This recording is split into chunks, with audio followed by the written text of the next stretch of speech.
Merci d'être venus relativement nombreux sur un sujet qui n'est pas forcément très vendeur, comme on dirait aujourd'hui dans les médias, qui sont les premiers à enterrer ce type de discussion. C'est peut-être le sujet le plus censuré de France.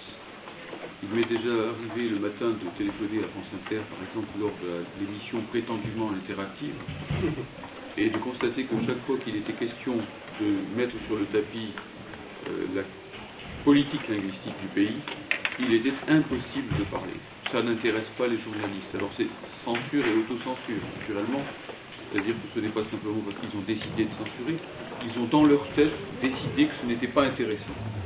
Donc ce n'est pas une censure, puisque le sujet n'existe pas. On n'a donc pas à le censurer. Peut-être laisser les personnes s'installer. Il reste quelques places à ma gauche. À ma droite aussi. Il reste une place ici. Là.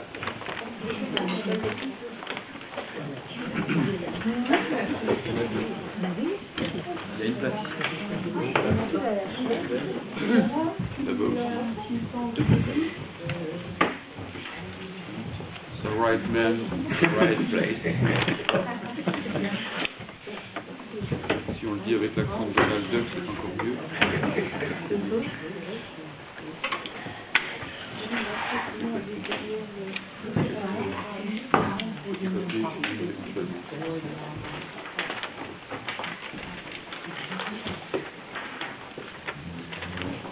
Bien, donc je vais intervenir ici au nom du Courriel, donc collectif unitaire républicain pour la résistance, l'initiative et l'émancipation linguistique. Nous avons au moins le mot émancipation en commun, je pense que c'est le terme d'ailleurs le plus fédérateur qui soit à l'heure actuelle. Pourquoi avons-nous fondé cette association donc, qui s'intitule Courriel? Il existait déjà des associations de défense de la langue française, il y en a une qui s'appelle comme ça, Défense de la langue française, il y a Avenir de la langue française, il y a l'AFRAV, l'association Fraternité Francophonie, qui font leur travail, auquel on n'a rien de spécial à reprocher. Au contraire, ils ont du mérite d'avoir depuis des années tenu ce drapeau, celui de la francophonie, qui n'est pas simple à défendre par les temps qui courent. Donc il ne s'agit pas d'une critique, même indirecte à leur égard, il s'agit tout simplement du constat que le peuple étant le plus ciblé, le plus visé par la politique de substitution linguistique à laquelle nous avons affaire, il faut absolument qu'une organisation, alors moi je dis de gauche, on peut employer d'autres termes si vous voulez, progressiste par exemple, internationaliste, puisse s'exprimer sur ces sujets de manière à sensibiliser la gauche populaire, parce que tout simplement, eh bien, c'est le peuple, et notamment les catégories populaires, la classe ouvrière en tout premier lieu, qui sont visés par cette politique d'arrachage et de substitution dont je vais parler à l'instant. Et si ce ne sont pas les principales victimes elles-mêmes qui se défendent face à cette attaque, il ne faut pas espérer que ce soit les milieux dirigeants, ni les élites ou les prétendues élites, qui défendent notre langue, alors que justement, au contraire, eh bien, l'attaque linguistique vient d'elle, vient d'en haut. Donc ne comptons pas sur le haut de la société pour défendre une langue que précisément ce haut de la société a décidé de sacrifier. En disant cela, je situe d'emblée ce que, en tant que marxiste, eh bien, mais je crois que nous pouvons parler ici ce langage, on appelle les enjeux de classe. Les enjeux de classe du combat linguistique et de la résistance linguistique. Il y a eu pendant des années effectivement tout un combat sur la défense de la langue en tant que telle, le fait qu'il y ait de plus en plus, par exemple, de fautes de français qui sont commises à droite à gauche, etc. Je ne suis pas insensible à tout cela, mais ce n'est pas le sujet central du Courriel. Ce n'est pas la question majeure que nous traitons. Nous avons décidé de cibler une question centrale, qui est celle de la lutte contre le tout anglais. Non pas que les autres questions ne soient pas intéressantes, donc si tout à l'heure vous intervenez en me disant mais ne faudrait-il pas intervenir sur le fait qu'on parle de plus en plus mal, que les jeunes font de plus en plus de fautes d'orthographe, et ainsi de suite. Oui, bien sûr, nous y sommes sensibles, ça fait partie d'une attaque générale contre la langue française, mais en même temps, eh bien, comme on ne peut pas tout traiter, connaît une petite association, eh bien, voilà, la cible a été désignée d'avance pour nous, et on préfère centré sur un objectif. Hein, voilà. Alors, la première des choses que je vous demande de constater, enfin, à travers le plan que je vous propose, c'est d'abord la réalité des faits, c'est le constat, c'est l'état des lieux. L'état des lieux est dramatique, il est tragique. Si rien n'est fait, la langue française est en danger de mort, et non pas pour dans 50, 100 ou 200 ans, mais dans un horizon relativement proche, en réalité. Les linguistes savent très bien que lorsque une langue décroche dans un ou deux domaines importants, pour finir, elle décroche partout. Lorsque, par exemple, le breton, l'occitan, etc., n'ont plus été capables de nommer les choses dans leur langue, donc à propos, par exemple, des innovations techniques, lorsqu'elles ont dû emprunter massivement au français, qui était à l'époque la langue dominante, hein, eh bien, petit à petit, elles ont été reléguées au second plan. Elles sont devenues, dans les faits, je ne dis pas que c'est leur essence, hein, je ne fais pas de procès aux langues régionales en disant cela, elles sont devenues dans les faits des patois, c'est-à-dire des dialectes réservés à l'usage domestique, en quelque sorte, à l'usage privé, hein, et sortant petit à petit de l'usage public. Après quoi, elles sont folklorisées, comme on dit, et par conséquent, elles n'ont plus d'envergure suffisante pour survivre. Car au bout d'un moment, lorsque on parle deux langues, une qui passe partout et une qui ne passe que dans certains milieux étroits, la deuxième meurt. Hein? Bon, les économistes disent quelquefois que la mauvaise monnaie chasse la bonne, en quelque sorte. Donc ici, il faut être très attentif à ce qui est en train de se passer. D'une part, c'est la quantité des anglicismes qui envahit systématiquement la langue, et qui ne relève par conséquent plus de ce qu'on appelle les emprunts. Il y a emprunt lorsqu'une langue ne sait pas nommer encore quelque chose de nouveau, par exemple, et qu'elle emprunte à une autre langue.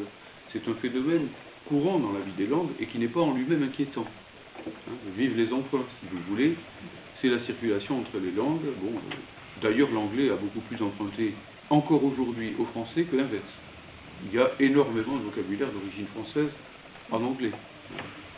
Mais notez bien quand même qu'à l'époque où les Anglais ont pratiqué cette politique d'emprunt, si vous voulez, à la langue française, qui a été longtemps dominante en Europe, comme vous le savez, hein, eh bien, c'était vraiment des emprunts auxquels on avait affaire, puisqu'il s'agissait de prendre les mots français, mais de les prononcer à l'anglaise. Hein, et donc, l'anglais qui prononçait un mot français, au bout d'un certain temps, ne se rendait plus compte que c'était un mot d'origine française.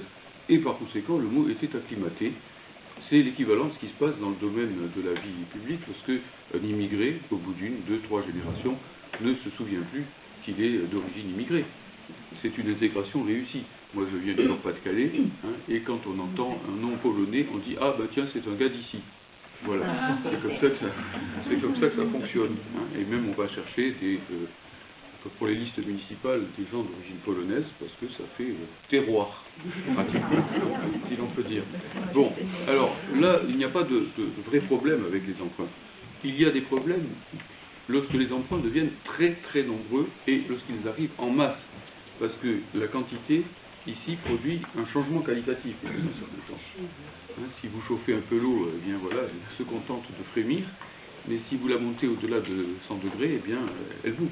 Et donc là, on a un changement d'état. Enfin bon, alors, auparavant, à vrai dire, hein, elle ne se met pas à s'évaporer quand elle atteint 100 degrés, mais bon, la quantité, à un certain moment, produit des changements qualitatifs. Et donc ça, il faut déjà le voir, le nombre d'emprunts est ici colossal. On me dit quelquefois, oui, mais déjà, au XIXe siècle, on a emprunté des mots anglais, alors on me cite toujours redingote, hein, qui vient de l'anglais, etc. Bon, d'accord, mais c'est marginal, si vous voulez. Et lorsqu'il y avait un emprunt tous les 10 ans, ma foi, la langue française l'assimilait facilement, en quelque sorte. C'est un problème de digestion. Hein, si vous mangez, disons, raisonnablement, vous allez transformer ce que vous mangez en cellules de votre corps. Maintenant, si vous mangez 40 kilos de nourriture par jour, évidemment que vous allez mourir, hein, très rapidement, en quelque sorte. Bon, donc, il y a ce problème d'indigestion. Et puis, plus gravement que ça, il y a le problème de la substitution. C'est pas du tout la même chose, il faut y faire très attention. Un emprunt, c'est lorsqu'il y a une case vide, en quelque sorte, dans une langue, donc on emprunte à une autre. Très bien. Bon. Le français a par exemple systématiquement emprunté au grec. Lorsqu'il ne savait pas créer des mots, eh bien, le langage scientifique a notamment formé des termes de toutes pièces en allant chercher des préfixes grecs et des choses comme ça. Très bien, personne ne s'en rend compte quand nous parlons.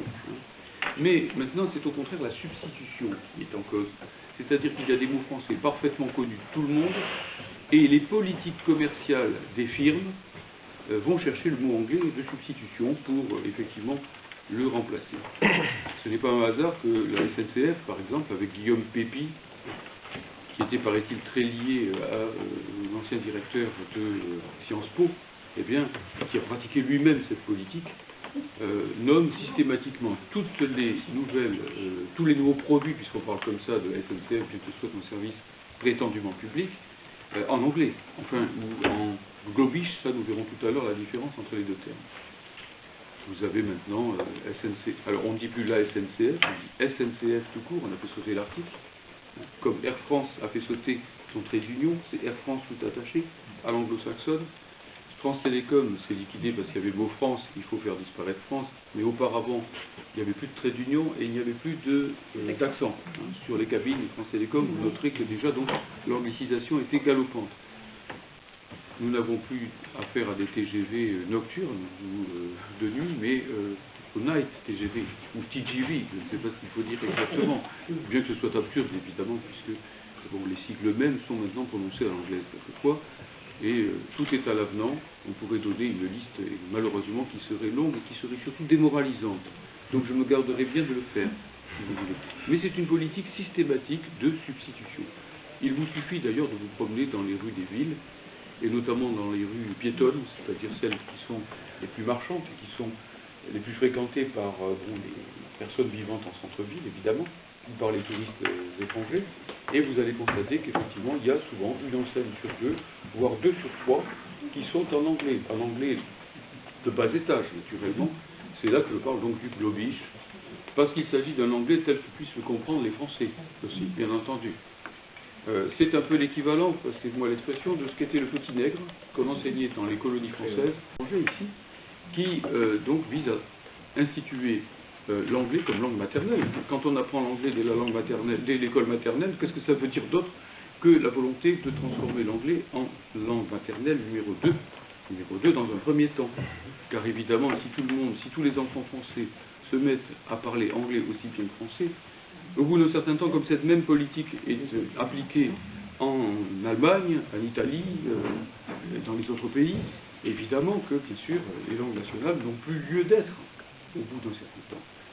Alors, je ne vais pas multiplier les exemples, ils sont accablants, et leur multiplication, simplement, montre qu'il s'agit bien, c'est le deuxième aspect que je voudrais souligner, qu'il s'agit bien d'une politique linguistique. J'y insiste, une politique linguistique qui descend des élites, en quelque sorte, élites à tous les niveaux, je vais vous montrer, et qui a pour objet, bel et bien, de produire ce qu'on appellerait, ce que les paysans appelleraient un arrachage linguistique, comme on a arraché les vignes, comme on a arraché un certain nombre de productions à la demande de l'Union européenne, et sur sommation des milieux dirigeants. C'est de l'arrachage auquel nous avons affaire.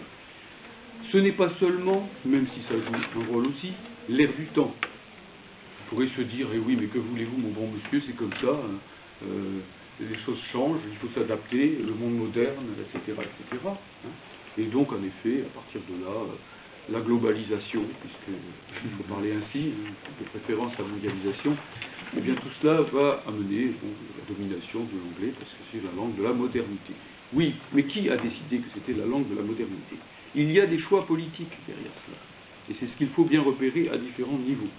Le premier niveau, je crois que c'est le plus important, c'est celui du MEDEF. Cela vient du MEDEF. Ce n'est pas simplement le peuple en bas qui décide au jour le jour qu'on va appeler la SNCF Rail Team, ou ainsi de suite. Ce sont des décisions prises par les managers. Là, on peut employer le terme, je n'ai rien contre. Je fais d'ailleurs des fautes à ce niveau-là, et si j'emploie de temps en temps un mot anglais qui vient spontanément, c'est parce que je n'échappe pas, pas plus que n'importe qui, à ce bain linguistique moi-même. Je ne suis pas ici pour donner des cours de purisme, en l'occurrence, si vous voulez. Ce que je dis donc en la matière, c'est que ce sont vraiment des choix à tous les niveaux. Le MEDEF s'est signalé d'abord par une déclaration d'un ennemi bien, comment dirais-je, dessiné du mouvement ouvrier populaire français, qui est le baron Seyer. C'est le baron Seyer en 2003 donc pendant une session du syndicat patronal Business Europe, ça s'appelle comme ça, Business Europe, bon, tout attaché, qui donc a pris la parole devant un parterre de dirigeants politiques, parmi lesquels il y avait Jacques Chirac. Ça se passait à Bruxelles, hein, et là, il a dit, déclaration liminaire, mesdames et messieurs, alors, il venait d'être nommé président de Business Europe après avoir réussi l'exploit de 2003, c'est-à-dire réussi à casser les retraites des fonctionnaires. Donc ça méritait bien une promotion à l'échelle européenne. Et donc il est nommé président de ce syndicat, il commence son discours en français. Première phrase en français, je ne vous parlerai plus désormais qu'en anglais, la langue des affaires et de l'entreprise. Il faut reconnaître à Chirac ici le mérite d'avoir eu un acte de dignité. Il est sorti immédiatement. Il a eu encore quelques réflexes qui dataient de l'époque de l'appel de Cochin, qu'a évoqué l'autre jour Léon Arditi en soirée, si vous voulez, même si dès le lendemain il a dû s'excuser platement auprès de son véritable maître. Parce que vous savez bien que ce n'est pas nécessairement le président de la République qui est le personnage le plus puissant de notre pays, loin s'en faut. Bon, enfin, toujours est-il que donc ensuite, Seyer a continué son discours en anglais. Et il a signifié que l'anglais, si vous écoutez bien, est la, c'est pas une, c'est la langue des affaires et de l'entreprise. Donc quand je parle de tout anglais et que je dis que c'est une politique, ce n'est pas moi qui le dis, ce n'est pas une interprétation, ce n'est pas de la paranoïa, ce n'est pas aller chercher la petite bête et ainsi de suite. C'est la politique des milieux dirigeants patronaux et à l'échelle de tout le continent. Je ne donne pas pour l'instant les raisons de cette politique, mais elle est bel et bien là. L'Union européenne, en tant que telle, l'Union européenne, elle aussi, viole en permanence l'état de droit. Ici, nous sommes tous contre les traités européens, je pense. Bon, en tout cas, nous les problématisons si certaines personnes ont encore des doutes. Mais en tout cas, la première des choses à faire, c'est qu'au moins les quelques passages de ces traités européens qui sont favorables au peuple soient respectés. Ils ont été obligés, quand ils les ont mis en place, de faire référence aux valeurs, aux droits de l'homme, à la liberté, etc., etc. Bon, eh bien, écoutez, on construit dessus, on prend déjà ça. Tout ça est bon à prendre, quitte à dire ensuite qu'il faut les défaire, les défaire et mettre autre chose à la place. Peu importe. Toujours est-il que l'Union européenne, dans ses traités, dit que l'identité culturelle des peuples et l'identité linguistique des peuples doit être respectée. Oui, mais elle n'en fait rien. C'est ça le problème. Elle s'assoit en permanence sur ces traités. C'est toute la question. Je suis en relation avec notamment des gens qui travaillent comme traducteurs en Europe et qui constatent que jour après jour, eh bien, leurs postes, leurs emplois sont menacés tout simplement. Parce que les documents qui sont transmis le sont systématiquement en anglais, que c'est d'ailleurs, pour ceux qui pourraient encore avoir des doutes sur le Parlement européen, un Parlement réservé à l'élite, puisque de plus en plus on leur fournit directement et au dernier moment les documents en discussion en anglais. Et que donc ceux qui ne le parlent pas et qui ne le parlent pas très bien, parce qu'il ne s'agit pas seulement de dire, de demander son chemin dans la rue ou de commander un paquet de frites, mais ceux qui ne le parlent pas bien sont perdus et ne savent pas de quoi on parle. Bon, le nombre de textes traduits en français est désormais très minoritaire.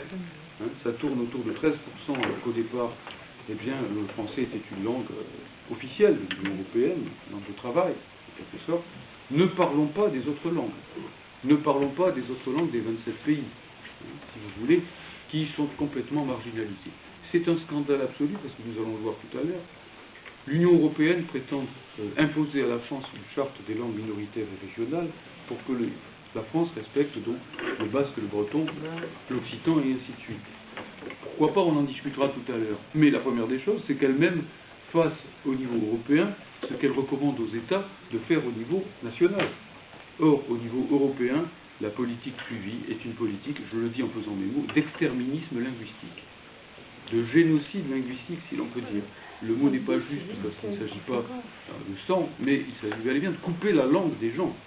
Et ce n'est pas une petite chose, ce n'est peut-être pas du sang immédiatement, mais ça saigne dans la tête, si l'on peut dire. en quelque sorte. Et c'est une politique extrêmement grave et brutale. Pour ceux qui s'intéressent ici à la santé mentale, à la psychologie, à la psychiatrie, à ces choses-là, évidemment, vous savez tous que c'est Lacan qui disait que l'inconscient est structuré comme un langage, et que donc si vous massacrez la langue des gens, vous ne massacrez pas que la langue. Il faut bien comprendre cela. On s'attaque au noyau dur du psychisme des êtres humains. Il faut bien le voir d'une façon précise. Il y a même une hypocrisie absolument terrifiante de l'Union européenne par rapport à la politique linguistique. Lorsque j'étais encore en fonction dans un lycée du Nord, chaque année nous avions droit à la semaine européenne des langues. Magnifique, extraordinaire. Sauf que sur les affichettes qui nous étaient envoyées, qu'il fallait mettre dans les salles de classe, dans la salle des professeurs, il y avait The European Week of the Languages. Ça, c'était écrit en gros. Puis après, en tout petit, dans une espèce de... Bon, il y avait des étoiles par-ci par-là pour représenter les étoiles européennes. Vous aviez donc le lituanien, l'estonien, le français, etc., perdu dans la masse. Mais on signifiait quand même bien aux gens, d'une manière indirecte, message subliminal, que bon, c'est très bien d'apprendre toutes ces petites langues. C'est joli, c'est folklorique, c'est bien pour la carte de visite peut-être, mais ce qui compte, c'est ce qui est écrit en haut. Et ça, c'est pas la langue. C'est la semaine européenne des langues. C'est la semaine européenne de la langue. Celle qui compte, en quelque sorte. Celle qui compte à tous les sens du terme. Je dirais parce que c'est la langue du business, quelque part. Alors voilà, cette politique linguistique, elle a enfin un dernier volet qu'il ne faudrait pas perdre de vue, c'est la construction de l'union transatlantique, ou du marché transatlantique, donc, qui, dans le dos des peuples, est actuellement conclu entre l'Union européenne, qui a été mandatée pour cela par personne, que je sache, et le Canada, et à travers le Canada, donc les États-Unis et le nord de l'Amérique, avec donc des conséquences que vous avez déjà vues ailleurs sur le plan écologique, sur le plan financier, sur le plan industriel, etc. N'empêche que, bien évidemment, nous n'avons encore rien vu. Nous n'avons encore rien vu, parce que si l'Union européenne, dont l'anglais n'est qu'une langue parmi d'autres, effectivement, impose déjà l'anglais, qu'est-ce que ça sera lorsque nous serons pleinement dans l'Union transatlantique? Donc, bien évidemment, le centre politique sera Washington. Là, il n'y aura plus qu'une langue de travail, petit à petit, qui va s'imposer partout.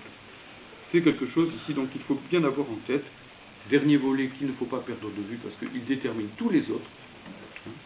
Finalement, celui qui tient le pouvoir, c'est celui qui tient les armes, l'Alliance Atlantique et l'OTAN. L'Alliance Atlantique et l'OTAN. L'armée française actuelle est de plus en plus obligée de travailler en anglais, y compris sur le territoire français.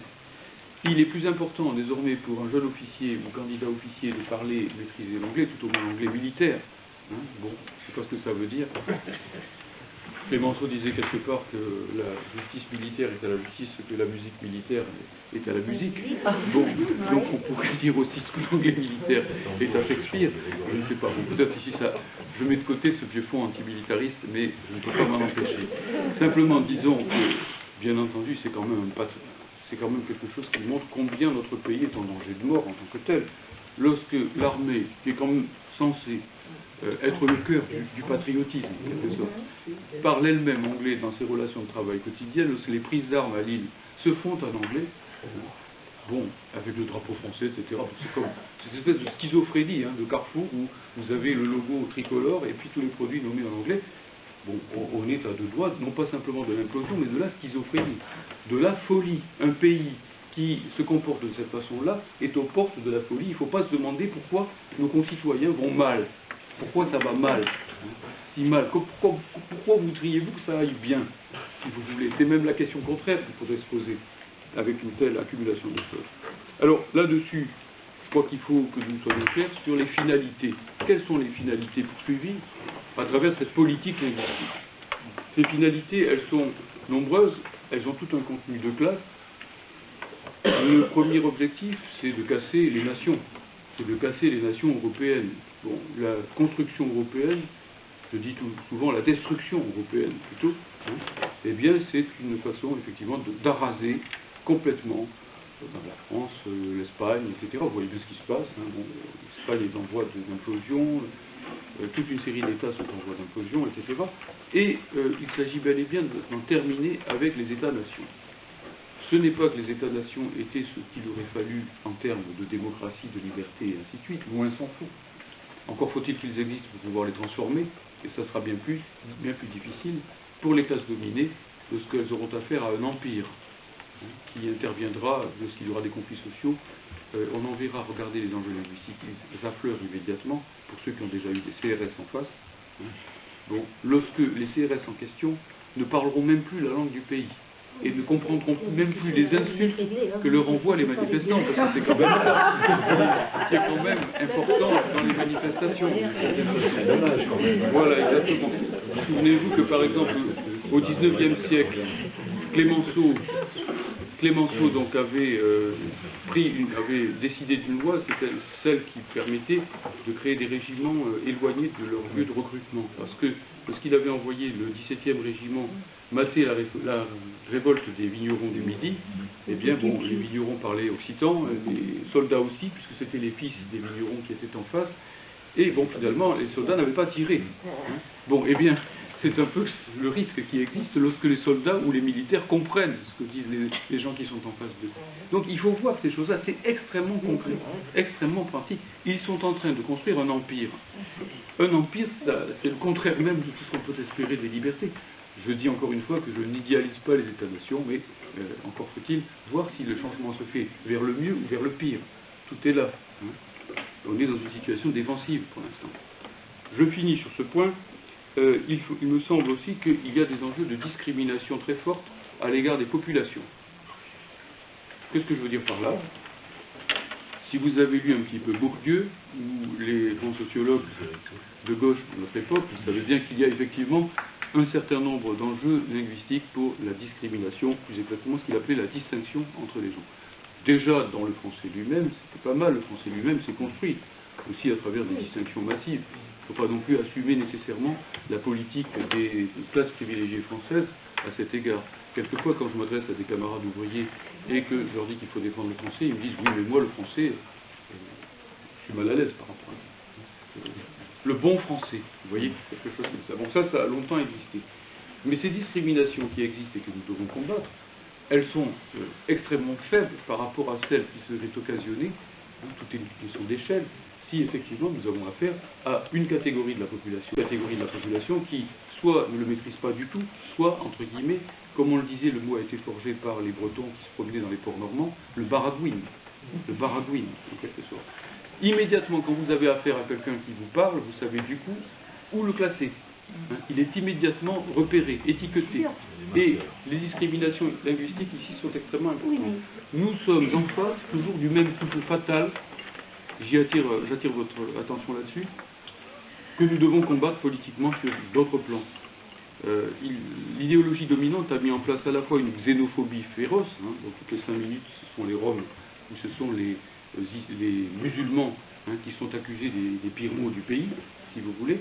Ça c'est la xénophobie, mais on oublie que son envers, si vous voulez, c'est l'autophobie, ce que j'appelle l'autophobie nationale. Tout ce qui est français est mauvais. Autant à une époque, la réaction française disait une erreur quand elle est française n'est pas une erreur, ça c'est l'affaire Dreyfus, si vous voulez. Autant maintenant, tout ce qui est français est franchouillard, franco-français et hexagonal. Bon, coup de grâce, hexagonal. Quand vous entendez le mot hexagonal, au passage, là aussi, il faut avoir une oreille psychanalytique. Vous pouvez se dire, bon, c'est bien, on est ouvert sur le monde, il faut en finir avec l'hexagone. Non, quand c'est hexagonal, c'est mal, parce que ça ne se réfère plus à l'Empire français. La France n'est plus que l'hexagone.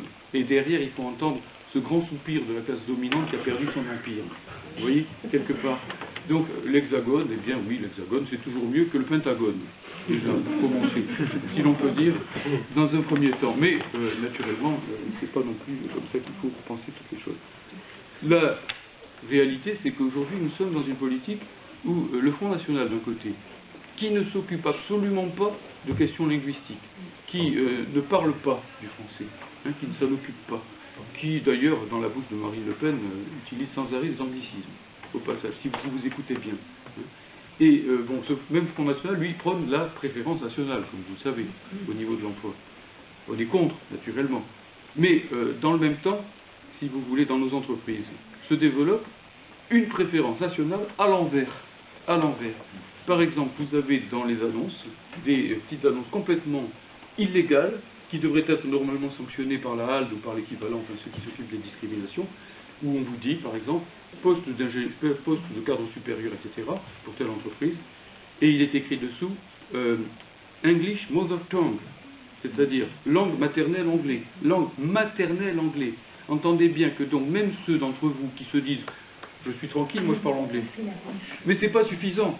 Vous ne serez pas dans le haut du panier, vous serez dans le milieu, hein, dans un tel cas, parce que vous avez de l'accent, vous avez l'accent français, hein, et donc vous êtes des ploucs, quand même, définitivement, si vous voulez. Il faut que vous parliez l'anglais comme première langue. C'est ça qu'il faut bien saisir. Hein. Comme les Russes, comme les aristocrates russes du XIXe siècle se flattaient de parler russe avec l'accent français. À l'époque, c'était le tout français, et je l'aurais combattu avec la même vigueur si on était confronté à ce genre de choses. Alors, ajoutez à cela que, si vous voulez, nous avons affaire aussi à des discriminations linguistiques importantes qui se mettent en place contre les francophones dans des pays voisins. Je suis voisin personnellement de la frontière belge, et sachez que à Ménène, qui est une petite ville voisine de la frontière, et bien désormais les employés municipaux n'ont plus le droit de répondre en français aux touristes français par exemple, ou aux wallons, qui sont quand même nombreux aussi à vivre à cet endroit-là. Il faut qu'ils répondent en faisant des dessins. Il faut qu'ils répondent en faisant des gestes, même s'ils parlent français. Alors vous avez en face deux personnes qui parlent français et qui n'ont pas le droit de communiquer entre elles, parce que, non mais c'est extrêmement grave ce qui est en train de se passer. Silence absolu des institutions de la francophonie, payées par nos impôts, etc. Pas un mot pour défendre ces gens qui sont manifestement victimes, disons, de discrimination grossière, d'apartheid. C'est un apartheid qui se met en place en Belgique, à 2 pas de chez nous, d'une façon très directe. Je ne développe pas, les Québécois savent très bien ce qu'il en est de l'impérialisme linguistique dans leur propre pays. Je dirais simplement quelle est l'attitude des forces politiques par rapport à cela. Il faut bien le voir, c'est un autre point de cet exposé, les forces politiques françaises, si vous voulez, manifestent à l'égard de cette question un mélange, disons, d'indifférence, d'hypocrisie et de complicité. Indifférence. Alors, hypocrisie d'abord. Hypocrisie parce que quand même, quand il s'agit de parler de la langue française, il est bon ton d'avoir quelques trémolos dans la voix. Le président Hollande, par exemple, avant les élections, nous a gratifié de quelques discours bien sentis sur la francophonie. Il a même intimé l'ordre à M. Fabius, qui avait bien besoin d'ailleurs de recevoir cet ordre-là, de parler français quand il était à l'étranger, pour maintenir le statut international. Ça, c'est pour, en quelque sorte, l'apparence. Et à peine sont-ils en place qu'ils mettent en place la loi Fioraso, dont il a été question tout à l'heure, pour officialiser l'usage de l'anglais dans les universités. C'est pas la droite qui le fait, c'est le Parti socialiste. Mais le gouvernement précédent ne valait pas plus cher. Si vous voulez, il y a eu ici toute une série de déterminations extrêmement graves de ce côté-là. L'UMP, alors là, c'est vraiment le summum pour un parti qui se dit encore vaguement gaulliste, peut-être, dans certains secteurs. C'est la proposition absolument odieuse et ridicule de Jean-François Copé, qui, il y a quelques années, propose en même temps, dans le même discours, dans la même envolée, premièrement que tous les soirs, sur toutes les chaînes publiques françaises, il y ait un film en anglais sous-titré, de façon à ce que les Français puissent apprendre l'anglais comme une langue de tous les soirs, de tous les jours, en quelque sorte. Alors ça, c'est pour l'anglais, plus l'anglais de la maternelle, etc. Bon. Deuxième volet, il faut quand même défendre le français, d'autant qu'il y a des imams qui exagèrent. Et donc, on va imposer le français dans les mosquées. Voilà, donc le français va devenir la langue des mosquées. On va bannir, quand même, c'est ce qui est ridicule, évidemment, l'arabe, qui est quand même un peu à sa place, me semble-t-il, dans des lieux pareils. Comme, par exemple, c'est comme si on se mêlait d'interdire le latin pour ceux qui ont envie de dire la messe en latin, ou l'hébreu pour ceux qui ont envie de dire le service religieux juif en hébreu, etc. C'est franchement ridicule. Mais ça montre bien la duplicité, en quelque sorte, de ces milieux. Quant à la gauche de la gauche, alors, disons à son avantage que M. Mélenchon a quand même de beaux restes républicains de ce côté-là, ça serait malvenu de le lui contester. Le Courriel a rencontré le parti de gauche, je crois que ça s'est bien passé. Mais, donc par exemple, il arrive que M. Mélenchon dise la langue de l'occupant en parlant de l'anglais. Bon, admettons, c'est pas tout à fait juste quand même, parce qu'il n'y a pas d'occupation, en tout cas directe. C'est plutôt la langue des collabos, quelque part. Je veux dire, c'est un impérialisme interne, en quelque sorte. On ne nous l'impose pas. Bon, bien entendu, l'impérialisme américain fait pression dans ce sens depuis toujours, mais il y a une classe dominante française qui fait passer tout ça. Hein. Donc c'est pas simplement la langue de l'occupant, c'est pas très juste. Ça gomme la responsabilité, disons, des élites françaises, en quelque sorte. Et surtout, de l'autre côté, ça ne se traduit en rien sur le plan des pratiques politiques. Je n'ai jamais entendu, je n'ai jamais vu des tracts, des affiches, des choses comme ça, sur ce sujet-là, qui est considéré comme un petit sujet, comme un sujet secondaire. Tout est plus important, on va toujours vous dire, oui, mais l'emploi, oui, mais le pouvoir d'achat, les gens qui sont malheureux, etc., qui crèvent de faim et tout ça. Très bien. De toute façon, ils ne s'occupent pas non plus de l'emploi et des gens qui crèvent de faim. Mais disons que d'une manière plus générale, si vous voulez, ce n'est pas rien quand même que de couper la langue des gens. Ce n'est pas une petite chose. Le porte-monnaie est important, mais le cerveau et ce qu'il y a dedans, c'est important aussi. C'est même ce qui nous détermine comme être humain, tout de même, quelque part. Alors, bon, voilà. Il nous faut donc compter sur nos propres forces. Je vais terminer là-dessus, si vous voulez. Sur nos propres forces, c'est-à-dire qu'il faut construire entre nous. Bon, alors le Courriel est une association qui est ouverte à toutes les personnes de sensibilité progressiste, de sensibilité internationaliste, il y a que les racistes que nous refusons, hein, bien évidemment. Le Courriel en tant que tel, pour autant, agit avec d'autres forces, dès qu'il le peut avec les autres associations de défense de la francophonie, et il le fait aussi, il agit aussi et surtout en direction du milieu syndical, du milieu de gauche, du milieu progressiste. Et ça progresse. Ça progresse. Je suis heureux de voir que, par exemple, le MPF a repris systématiquement tous les textes que nous avons faits. Le pôle de renaissance communiste auquel j'appartiens fait systématiquement son boulot aussi de ce côté-là, ce qui ne va pas de soi par rapport à tout un gauchisme bien pensant, qui se croit contestataire mais qui n'est que bien pensant en réalité, et qui considère que dès que le mot nation apparaît dans le paysage, ou langue nationale, évidemment, c'est affreux, c'est terrible, etc. Comme si la nation c'était le nationalisme, comme si l'intégrité c'était l'intégrisme, etc., etc. Toutes ces confusions mentales permanentes. Hein. Cela étant, le combat principal, c'est de convaincre les syndicats, c'est de convaincre les travailleurs, parce que c'est eux qui sont visés par cela. Que des salariés de la CGT Carrefour aient pris position sur ce terrain, que des salariés de la CFTC ou de la CGC, il y a eu un colloque de la CGC-CFE, on pourrait penser que les cadres vont être les principaux vecteurs de l'anglicisation, et ils le sont pour une large part, mais ils sont les principales victimes pour l'instant. Et c'est une grande souffrance au travail. La CGC a fait une enquête, et bizarrement, eh bien, beaucoup de cadres, quand ils ne sont pas devant leur patron, leur manager, et ainsi de suite, disent clairement que travailler en permanence en anglais, pour eux, c'est dur, c'est difficile, qu'ils perdent un temps fou à ce genre de choses, et que même en y portant beaucoup de temps, ils n'y arrivent pas. Ils sont à la traîne, ils ne sont pas sûrs d'avoir bien compris. Quand il y a des questions de sécurité sur le tapis en particulier, imaginez comme c'est dur de dormir la nuit. Hein, pour savoir si vous avez bien saisi toutes les nuances du texte que vous avez dû traduire auparavant. Donc, c'est cette souffrance-là qu'il faut prendre en compte. Ça relève presque du harcèlement au travail. Pensez à l'affaire de France Télécom il y a quelques années, lorsqu'il y a eu cette vague de suicides, la campagne interne qui était menée pour la mobilité des ex-fonctionnaires de France Télécom s'intitulait « It's time to move ». Il est temps de bouger. Bon, et on pourrait... Moi j'avais mis, j'étais syndicaliste à l'époque à mon lycée, et j'avais écrit sur le panneau syndical de mon établissement « It's time to die ». Il est temps de crever. Voilà, c'est ça la réalité. C'est ce qu'on veut nous signifier d'une certaine façon. Oui. Tous les mouvements ne se valent pas. Je termine donc en disant que nous allons vers le 20e anniversaire de la loi Toubon en 2014, hein, puisque c'est une loi qui a été adoptée en 94, en août 94, et que là, il va falloir essayer de faire quelque chose d'un peu grand et significatif. Le Courriel va tenter de lancer un appel avec un certain nombre de personnalités. Je vais le faire passer s'il y a des gens qui veulent le signer, ils sont les bienvenus, en mettant leur nom et éventuellement leur qualité. Bien entendu, si vous voulez mettre votre adresse électronique, je ne dis pas votre email, vous pouvez l'ajouter. On dit une ADEL normalement, mais bon, c'est peut-être pas terrible comme traduction. Une ADEL, une adresse électronique, ça fait ADEL. Bon, moi je trouve ça très bien.